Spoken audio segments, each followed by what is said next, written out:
Hello everyone, hope you doing good. आशा करता हैं कि आप लोग अच्छे होंगे। और आज जो हम बायोलॉजी की नेक्स्ट क्लास लेकर आए हैं, हम लोगों ने ऑलरेडी 3-4 क्लासेस में सेल्स के बारे में और जो भी डीएनए के बारे में हम लोगों ने काफ़ी जानकारी जो इकट्ठा करी थी, काफ़ी चीज़ जान रखा था। अब हम चलते हैं कि अब बहुत ही सिंपल और शॉर्ट तरीके से बताने की कोशिश करते हैं कि मैंने डीएनए आपको बताया था कि डीएनए कहाँ से आया। ये सेल्स के अंदर जो न्यूक्लियस होते हैं, न्यूक्लियस के अंदर ये क्रोमोजोम्स होते हैं। उस क्रोमोजोम्स के अंदर जो क्रोमोजोम्स को हम लोगों ने बाहर निकाला, क्रोमोजोम्स की स्टडी करी, फिर वहाँ से जो है हमें डीएनए आरएनए वगैरह देखने को मिला। तो डीएनए जो होता है वो डबल हेलिक्स होता है, मैंने आपको बताया था, और उसके अंदर 10 न्यूक्लियोटाइड होते हैं और हर एक न्यूक्लियोटाइड जो है वो 4 चीज़ों से बना होता है, एडेनिन, थाइमिन, ग्वानिन और साइटोसिन। ये आपस में डबल बाउंड और ट्रिपल बाउंड बनाकर उसमें रहते हैं। तो हम आज आपको बेसिक जानकारी बताते हैं, जैसे कि कोई भी वैक्सीन वगैरह बनाया जाता है या फिर डीएनए बनाने का जो प्रोसीजर होता है उसके बारे में हम जिक्र करते हैं। डीएनए आखिर कैसे बनाई जाती है लैब वगैरह में, आरएनए कैसे बनाई जाती है। अब आपके मन में ख्याल आ रहा होगा कि डीएनए और आरएनए की आवश्यकता क्या होती है। तो डीएनए और आरएनए जो वैक्सीन के लिए बनाई जाती है, दवाइयों के लिए कई जगहों पे इस्तेमाल की जाती है, और भी कई सारे होते हैं। जैसे कि अगर डीएनए का ये जो क्रोमोसोम होता है उसे हम गुण सूत्र कहते हैं। गुण का मतलब होता है कि किसी भी इंसान के अंदर की जो गुण है वो उसकी जो मतलब एक संरचना होती है ना। जैसे कि आप एक चीज़ हमेशा ऑब्जर्व करते हो कि जो गुण उसके पिता में होता है उसका कुछ लक्षण, उसके माता और पिता का गुण का कुछ लक्षण जो है उसके बच्चों में देखने को मिलता है। वो कहीं ना कहीं क्या होता है कि दोनों माता पिता के क्रोमोजोम से बनने की वजह से जो है वो बच्चा में जो है माता पिता का गुण आ जाता है। चाहे वो देखने में माता के जैसा दिखेगा, देखने में पिता के जैसा दिखेगा, या फिर कई सारी चीज़ हैं जो दोनों में सिमिलैरिटी को पैदा करती है। ठीक है, तो हम आज देखते हैं कि आज के टॉपिक में मैंने आपके लिए कुछ बेसिक चीज और काफी इंपॉर्टेंट चीज लेकर आया हूँ। और इसमें लगभग एक क्वेश्चन जो है ना ये बार बार जो है बीपीएससी के एग्जाम में पूछे गए हैं, और भी एसएससी के एग्जामों में भी ये पूछा गया, और स्कूल बेस्ड एग्जाम में तो ये खास करके पूछा ही जाता है। ठीक है, तो आज हम देखते हैं, आज का टॉपिक हमारा है ये डीएनए, आरएनए और सेल डिवीजन। हम लोग सेल डिवीजन तक चलेंगे और डीएनए में जो बची हुई बेसिक चीजें थी उसको कवर करेंगे, और आरएनए के बारे में भी जानकारी इकट्ठा करेंगे। सबसे पहले देखते हैं डीएनए में जो न्यूक्लियोटाइड होता है वो पॉली होता है। पॉली का मतलब ही होता है यूनिपॉली। आप लोगों ने पहले ही ये चीज जो है सुन रखा हुआ है, इन सारे वर्डों से आप वाकिफ होंगे। पॉली का मतलब ही होता है जब अधिक, कोई भी चीज जब 1 से 2 3 से ज्यादा हो तो उसे हम पॉली कहते हैं। तो पॉली न्यूक्लियोटाइड जो है इसमें 2 टाइप्स को हम लोग पढ़ेंगे, न्यूक्लियोसाइड्स को पढ़ेंगे और फॉस्फेट को पढ़ेंगे। एक्चुअली जो डीएनए होता है वो फॉस्फेट का ही बना हुआ होता है। ठीक है, देखिए न्यूक्लियोसाइड और फॉस्फेट हम लोग पढ़ेंगे। इसमें हमारे लिए जो है फॉस्फेट उतना इंपॉर्टेंट नहीं है अकॉर्डिंग टू एग्जामिनेशन, तो हम लोग सिर्फ और सिर्फ न्यूक्लियोसाइड्स को आगे लेकर बढ़ते हैं। न्यूक्लियोसाइड में 2 चीज होते हैं, शुगर और नाइट्रोजन बेस। अब ये नाइट्रोजन बेस ही है जो हमें डीएनए बनाने में काफी मदद करता है। डीएनए और आरएनए बनाने में हमें नाइट्रोजन बेस ही काफी मदद करता है। तो पहले हम देख लेते हैं कि शुगर वाला जो पोर्शन होता है, अगर ये डीएनए में देखा जाए तो डाईऑक्सीराइबो शुगर होता है। अब आप डीएनए और आरएनए का फुल फॉर्म से तो वाकिफ ही होंगे। डीएनए और आरएनए के अगर हम फुल फॉर्म को देखें तो डीएनए का फुल फॉर्म ही होता है डाईऑक्सीराइबो न्यूक्लिक एसिड, और आरएनए में क्या होता है राइबो न्यूक्लिक एसिड कहते हैं इसे, और डीएनए में डाईऑक्सीराइबो न्यूक्लिक एसिड कहते हैं। तो जो ये इसमें जो शुगर की अगर हम बात करें और डीएनए में देखें तो डाईऑक्सीराइबो शुगर्स होते हैं, और आरएनए में देखें तो राइबो शुगर्स होते हैं। ठीक है, अब हम चलते हैं कि इसमें इसका फॉर्मेशन बनाते कैसे है डीएनए और आरएनए को। इसके लिए हम देखते हैं कि नाइट्रोजन बेस होता है। नाइट्रोजन बेस पे जो है कई सारे क्वेश्चन एग्जाम में पूछे गए हैं, मैंने आपको पहले ही बताया। तो नाइट्रोजन बेस को मैंने नाइट्रोजन के बेस के अंदर देखा प्यूरिन और पायरिडमीन्स। अब प्यूरिन और पायरिडमीन्स क्या है इसको देखिए। प्यूरिन जो होता है इसके पास एडेनिन और ग्वानिन होता है। मैंने लास्ट क्लास में ही आपको बता रखा था जो डीएनए के अंदर जो इस तरह की संरचना होती है, ये अगर मैं मान लेता हूं कि ये ऐसे डीएनए है, इसके अंदर जो ये वाली संरचना होती है कुछ इस तरह की, एक फेड़ा में एक इसमें, तो ये जो एक लाइन होता है ये ऐसे करके 4 चीजों से बना होता है, एडेनिन, ग्वानिन, थाइमिन और साइटोसिन। ये चारों आपस में ज्वाइंट होकर एक ऐसा लाइन को बनाते हैं, और ऐसे ऐसे 10 होते हैं। और 10 के बीच के मैंने आपको ये पूरे इसका डिस्टेंस ही बताया था 34 एंगस्ट्रॉम, और इसके एक ये न्यूक्लियोटाइड से दूसरे न्यूक्लियोटाइड के बीच का भी डिफरेंस मैंने आपको बताया था 3.4 एंगस्ट्रॉम बताया था। होप आप इसको रिमेंबर कर चुके होंगे, और ये आप समझ गए होंगे कि न्यूक्लियोटाइड आखिर क्या होता है। ग्वानिन, साइटोसिन, थाइमिन और ये ग्वानिन, एडेनिन, थाइमिन, ग्वानिन और साइटोसिन, ये चारों होते हैं। अब देखिए ये जो प्यूरिन होता है इसके पास एडेनिन और ग्वानिन होता है, और ये पायरिडमीन जो होता है जो हमारे नाइट्रोजन बेस में होता है डीएनए के, उसमें थाइमिन और साइटोसिन होता है। होप आप इस दोनों चीज को अच्छे से समझ पा रहे हैं। तो जो एडेनिन और थाइमिन होता है ये आपस में डबल बॉन्ड बनाकर होते हैं। एडेनिन और थाइमिन आपस में डबल बॉन्ड बनाकर जुड़े होते हैं। डबल बॉन्ड को हम इस सिंबल से दिखाते हैं, और वहीं अगर ट्रिपल बॉन्ड की बात करें तो वो इस तरह से दिखाते हैं। ये सिंबल है उसका। एक्चुअली में ये डबल बॉन्ड से बने होते हैं एडेनिन थाइमिन, और ग्वानिन साइटोसिन ये ट्रिपल बॉन्ड से बने होते हैं। मैंने यहाँ मेंशन कर दिया। वीडियो के लास्ट में मैं इसको जूम कर दूंगा, जो आपके पूरे स्क्रीन पे आपको देखने को मिलेगा। आप चाहे तो इसे स्क्रीनशॉट ले सकते हैं, आप चाहे तो इसे लिख सकते हैं कॉपी में, बहुत ही आसान तरीके से। अब देखते हैं डीएनए बनाने के लिए नाइट्रोजन बेस में थाइमिन को लेंगे। अब ये क्वेश्चन कितनी बार पूछा है कि अगर हम डीएनए का निर्माण करेंगे, अगर हम लैब में डीएनए बना रहे हो, तो हमें ये चारों चीजों की आवश्यकता होती है। कौन सी चारों चीज? इसमें आते हैं ये एडेनिन, थाइमिन, ग्वानिन और साइटोसिन। लेकिन वहीं अगर हमको आरएनए बनाना है तो आरएनए बनाने के लिए हमें क्या करना पड़ता है? आरएनए बनाने के लिए हमें एडेनिन, थाइमिन, ग्वानिन, लेकिन साइटोसिन के जगह पे हमें यूरेसिल लेना पड़ता है। और यही यूरेसिल का चेंजिंग जो है एग्जाम का बहुत ही फेवरेट क्वेश्चन रह चुका है। बच्चे जो है जो हमारे क्वेश्चन सेट करने वाले टीचर्स जो है वो हमेशा इस साइटोसिन के जगह पे यूरेसिल लिया जाता है आरएनए बनाने के लिए। इससे रिलेटेड क्वेश्चन कई दफा और कई बार जो है पूछा गया है। तो सबसे पहले देखते हैं कि डीएनए बनाने के लिए नाइट्रोजन बेस में, किसमें? नाइट्रोजन बेस में डीएनए बनाने के लिए, डीएनए की संरचना को देखने के लिए, डीएनए बनाने के लिए नाइट्रोजन बेस में जो है हमें एडेनिन, थाइमिन, ग्वानिन और साइटोसिन लेना होगा। वहीं अगर हम आरएनए की बात करेंगे तो आरएनए के लिए नाइट्रोजन बेस में एडेनिन का भी होना जरूरी है, थाइमिन का भी होना जरूरी है, ग्वानिन का भी होना जरूरी है, बट उसके साथ साइटोसिन के जगह यूरेसिल, साइटोसिन के जगह पे जो है यूरेसिल का होना बहुत ही आवश्यक है। यूरेसिल ही वो चीज है जो क्या करेगा? डीएनए से, मतलब आरएनए से डीएनए बनाने में मदद करेगा। इनफैक्ट आरएनए बनाने में मदद करेगा। आप इस पॉइंट को ध्यान से देख लेंगे। मैंने इसको पहले ही बॉक्स में बंद कर दिया है कि आरएनए के लिए थाइमिन के जगह पे यूरेसिल लेंगे। क्वेश्चन जो पूछता है वो कितनी दफा ट्विस्ट कर करके पूछेगा आपसे। ये जरूरी नहीं है कि आपको डायरेक्ट मतलब पूछ देगा कि थाइमिन की जगह पे क्या होगा। आपसे ये पूछेगा आरएनए बनाने के लिए डीएनए की संरचना से क्या अलग है, कौन से मतलब जो ये है उससे कौन से बेस से वो अलग है। तो वो आपको याद रखना पड़ेगा कि यूरेसिल के ही एकमात्र रीजन है जो आरएनए और डीएनए के डिफरेंस को बनाने में दिखाता है। ठीक है, अब चलिए आगे चलते हैं। अब आरएनए के बारे में देख लेते हैं।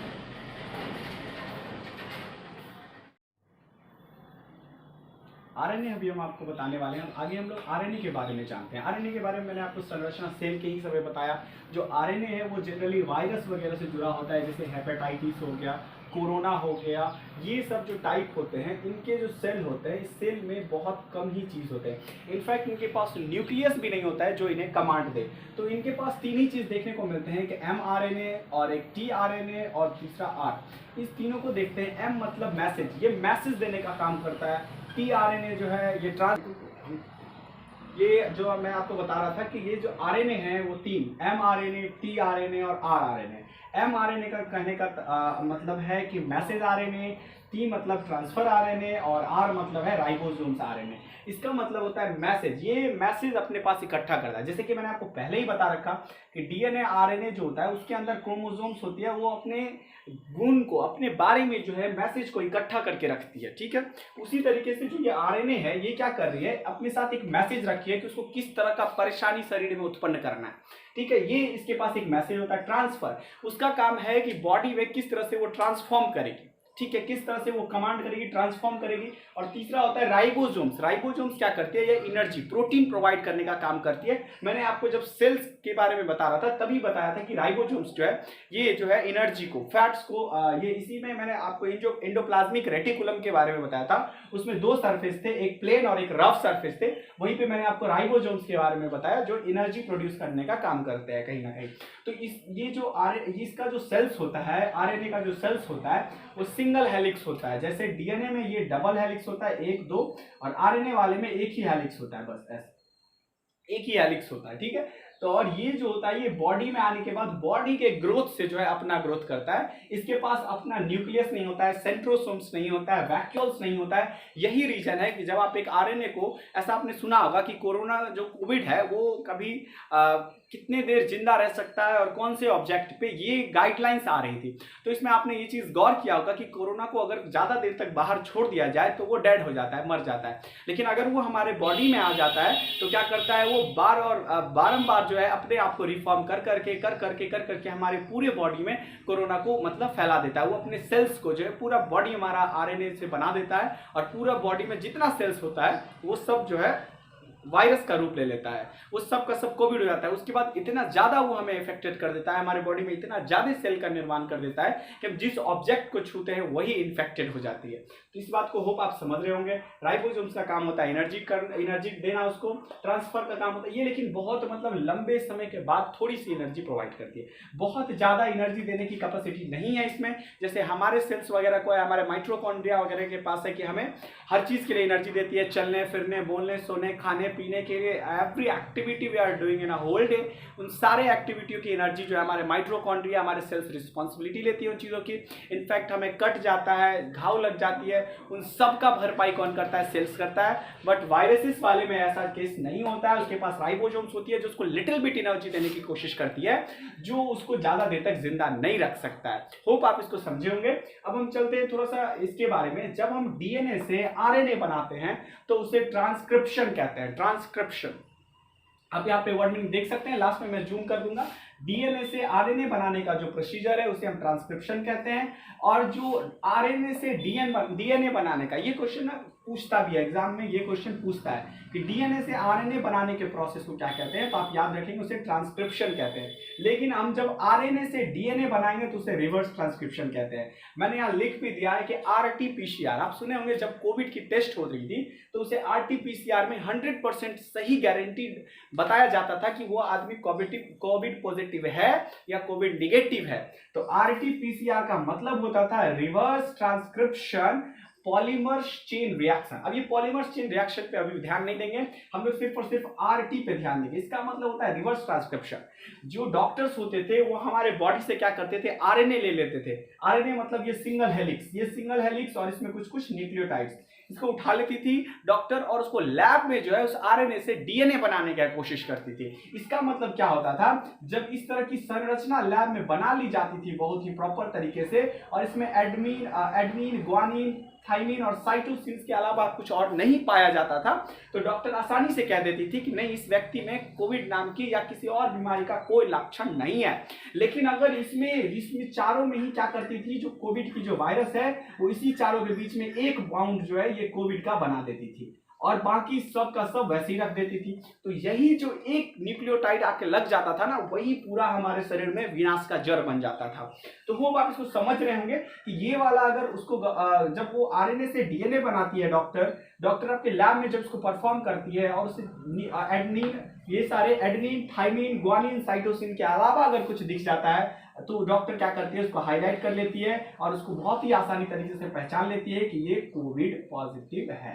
दैट मीन्स उसमें कोविड वायरस है।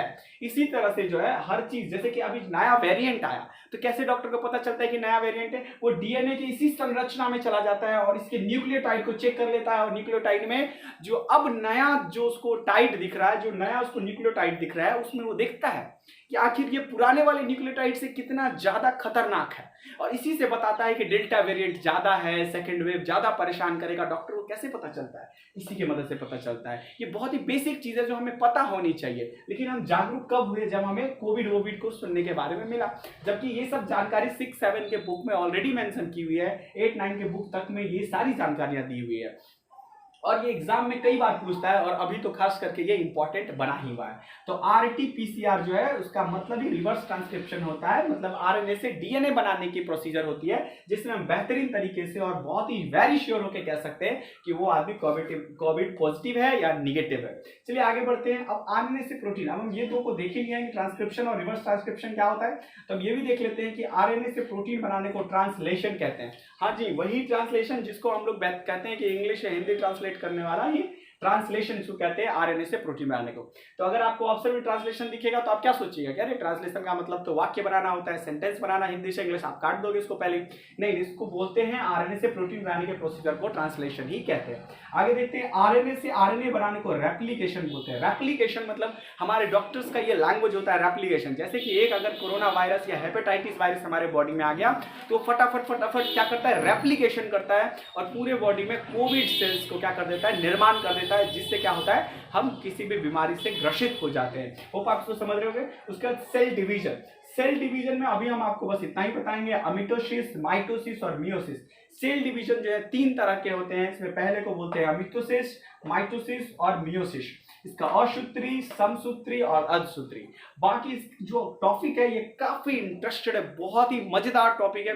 आपको जानकर बहुत ही आश्चर्य लगेगा कि किस तरह से हमारी बॉडी अगर कट जाती है, चोट लग जाता है। चोट लगने वाली कहानी तो मैंने आपको बता दिया है कि जब डंडे से चोट लगती है, काला हो जाता है, तो किस तरह से वो घाव हमारा बढ़ता है, किस तरह से वहां पे नए स्किन वगैरह जन्म लेते हैं। अब हम अगले क्लास में बताएंगे आपको अमिटोसिस, माइटोसिस और मियोसिस। दैट मीन्स कि अगर मेरा कोई हाथ अगर बुरी तरह से कट जाता है किसी पोर्शन में, तो वहां पे किस तरह से नए स्किन आते हैं, वो सब इसी के माइटोसिस के लिए जिम्मेदार होते हैं। अमिटोसिस जो होता है ये जनरली वायरस में होता है, जो बहुत ही आसानी से एक सेल से दूसरे सेल्स बच जाते हैं। लेकिन ये माइटोसिस जो होता है काफी इंटरेस्टेड है, हमें पता नहीं रहता है कि हमारे शरीर में इतना कुछ और इतनी ही कुशल पूर्वक हो रही है।